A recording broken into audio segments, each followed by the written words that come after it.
Suatu sore, si Pitung melihat kelakuan anak buah Babah Lim yang sewenang-wenang.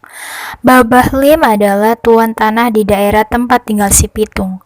Dia dan anak buahnya sering merampas harta rakyat dan menarik pajak tinggi. Sebagian hasil rampasan itu diberikan kepada pemerintah Belanda. Si Pitung bertekad untuk melawan anak buah Babah Lim. Kemudian dia berguru kepada Haji Naipin, seorang ulama yang juga pandai ilmu bela diri. Si Pitung cepat menguasai semua ilmu yang diajarkan oleh Haji Naipin. Pitung, gunakan ilmu yang kuberikan untuk membela orang-orang yang tertindas. Jangan sekali-kali kau gunakan ilmumu ini untuk menindas orang lain, pesan Haji Naipin. Sekarang si Pitung sudah siap melawan anak buah Babah Lim. Dia menghentikan ulah anak buah Babah Lim yang sedang merampas harta rakyat jelata.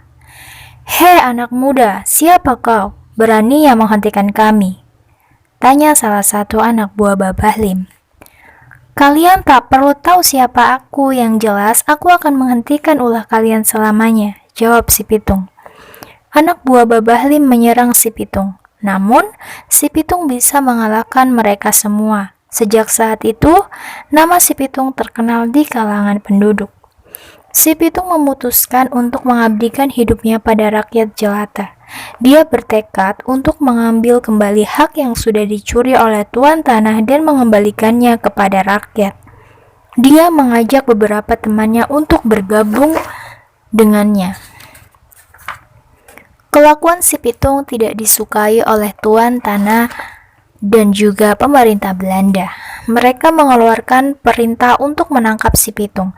Namun, si Pitung amat cerdik. Dia selalu berpindah tempat sehingga pemerintah Belanda dan juga tuan tanah tidak bisa menangkapnya.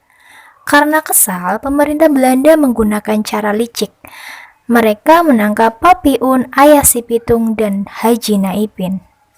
Salah satu pejabat pemerintah Belanda yang bernama Scott Heine mengumumkan bahwa jika si Pitung tak menyerah, Papiun dan Haji Naipin akan dibunuh. Si Pitung mendengar berita tentang penangkapan ayah dan gurunya itu. Kemudian, dia menghadap Scott Heine dan menyerahkan diri. Dia tak mau ayah dan gurunya menderita. "Pitung, kau telah meresahkan banyak orang dengan kelakuanmu itu.